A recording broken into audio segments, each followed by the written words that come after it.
మణిపూర్ మంటలు రావణ కష్టంలో మారాయి. ఏడాది దాటినా మణిపూర్ ఘర్షణల్లో ఎలాంటి మార్పులు రాకపోగా అంతకంతకు పెరుగుతున్నాయి. రెండు తెగల మధ్య చెలరేగిన అల్లర్లు ఇప్పుడు మిలిటెంట్లకు ప్రభుత్వానికి మధ్య ప్రత్యక్ష యుద్ధానికి దారితీసినట్లు అనిపిస్తోంది. ఏకంగా డ్రోన్లతో బాంబు దాడులు జరుగుతున్నాయి. అసలు మణిపూర్లో ఏం జరుగుతోంది? ఎందుకు పరిస్థితులు మరింత దిగజారుతున్నాయి? దాడులు చేస్తున్న మిలిటెంట్లు ఎవరు?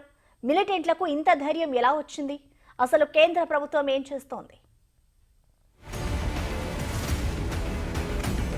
స్విట్జర్లాండ్ ఆఫ్ ఇండియాగా పేరొందిన మణిపూర్ సెగలు యావత్ దేశాన్ని కలవరానికి గురి చేస్తున్నాయి. సరిగ్గా 16 నెలల క్రితం ఇక్కడ జరిగిన ఘటనలు ఇంకా దేశం మర్చిపోనేలేదు. గతేడాది మే 3న చెలరేగిన అల్లర్లకు 200 మందికి పైగా ప్రాణాలు కోల్పోయారు. వేలాది మంది నిరాశ్రయులయ్యారు. అయినా దాహం తీరనట్టు కనిపిస్తోంది. మళ్లీ సద్దుమణిగాయనుకున్న టైంలోనే అల్లర్లు చెలరేగుతున్నాయి. తాజాగా కుకీ మైతేయి వర్గాల మధ్య మళ్లీ అగ్గిరాజుకుంది. రాకెట్, డ్రోన్ బాంబు దాడులతో ఈసారి మరింత హైటెన్షన్ నెలకొంది.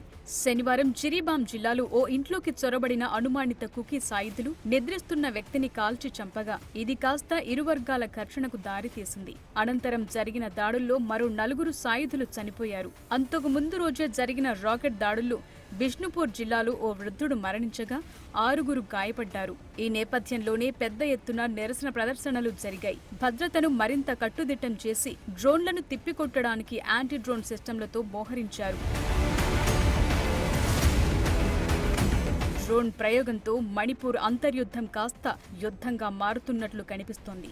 ఉక్రెయిన్, రష్యా, ఇజ్రాయెల్, హమాస్ యుద్ధంలో మాదిరి డ్రోన్లతో రాకెట్ దాడులకు తెగబడుతున్నారు మిలిటెంట్లు.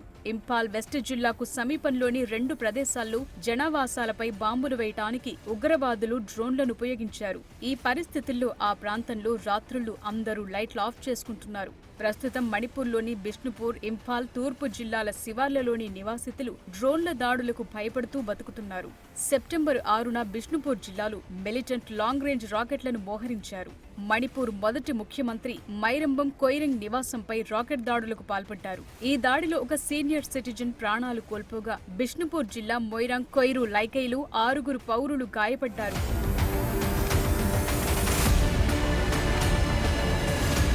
ప్రస్తుతం కొండ ప్రాంతాల్లో కోంబింగ్ నిర్వహించేందుకు పోలీస్ బృందాలు, అదనపు భద్రతా బలగాలు రంగంలోకి దిగాయి. ముల్సాంగ్ గ్రామంలో 2 బంకర్లు, చురచంద్పూర్లోని లైకా ముల్సౌ గ్రామంలో ఒక బంకర్ను భద్రతా బలగాలు ధ్వంసం చేసినట్లు తెలుస్తోంది. అక్కడ ఎస్పీతో సహా బిష్ణుపూర్ జిల్లా పోలీస్ బృందాలు, అనుమానిత కుకీ మిలిటెంట్లు కాల్పులు జరిపిన ప్రాంతానికి చేరుకున్నాయి. అయితే పోలీస్ బృందం గట్టిగా ప్రతిఘటించి దాడిని తిప్పికొట్టినట్లు అధికారులు చెప్తున్నారు. డ్రోన్లతో జరిగే దాడులను అడ్డుకోవడానికి భారత వైమానిక పెట్రోలింగ్ కు చెందిన మిలిటరీ హెలికాప్టర్ను మోహరించారు. శాంతి భద్రతలను పరిశీలించేందుకు ఉన్నత స్థాయి భద్రతా సమావేశాలు నిర్వహిస్తున్నారు. పరిస్థితిని నిశితంగా పరిశీలిస్తున్న అధికారులు ఎలాంటి ఆకస్మిక పరిస్థితులు తలెత్తినా స్పందించేందుకు అవసరమైన ప్రత్యేక బలగాలను సిద్ధం చేస్తున్నారు. కాగా ఘర్షణల నేపథ్యంలో సీఎం బీరేన్ సింగ్, పలువురు ఎమ్మెల్యేలు అసెంబ్లీ స్పీకర్తో కలిసి గవర్నర్ లక్ష్మణ్ ప్రసాద్ ఆచార్యతో భేటీ అయ్యారు. శాంతి భద్రతలను కాపాడేందుకు రాష్ట్ర ప్రభుత్వానికి కేంద్రం తగిన అధికారాలివ్వాలని కోరుతూ ఆయనకు వినతి పత్రం సమర్పించినట్లు తెలిసింది. కేంద్రం మణిపూర్ ప్రభుత్వంతో 2 కుకీ తీవ్రవాద సంస్థల మధ్య జరిగిన సస్పెన్షన్ ఆఫ్ ఆపరేషన్స్ ఒప్పందాన్ని కూడా రద్దు చేయాలని సీఎం కోరినట్లు సమాచారం. మరోవైపు ఇక్కడ దిగజారిన పరిస్థితులు యావత్ సమాజాన్ని ఆందోళనకు గురిచేస్తున్నాయి. మహిళలను నగ్నంగా ఊరేగించిన ఘటనలు అక్కడ చోటు చేసుకున్నాయి. అక్కడ కేంద్రంలో, ఇక్కడ రాష్ట్రంలో అధికారంలో ఉన్నది బీజేపీనే. అయినప్పటికీ పరిస్థితులను సద్దుమణిగేలా చేయటంలో మాత్రం కమలం పార్టీ తీవ్రంగానే విఫలమైంది. కోల్కతా ఘటన విషయంలో స్పందించినంత వేగంగా ప్రధాని మోదీ మణిపూర్ ఘటనలో మాట్లాడకపోవటం దేనికి సంకేతమని సామాజికవేత్తలు ప్రశ్నిస్తున్నారు. కేవలం బీజేపీయేతర పార్టీ పాలిత రాష్ట్రాల్లో జరిగే దారుణాల మీదనే స్పందించే ప్రధాని తీరు దేశానికి ఏమాత్రం మంచిది కాదని వారంటున్నారు. బీజేపీ పాలిత రాష్ట్రాల్లో జరిగితే ఒకలా, ఇతర పార్టీలు పాలిస్తోన్న రాష్ట్రాల్లో మహిళలపై జరుగుతోన్న నేరాల పట్ల ఇంకోలా మాట్లాడటం సరికాదని చెప్తున్నారు.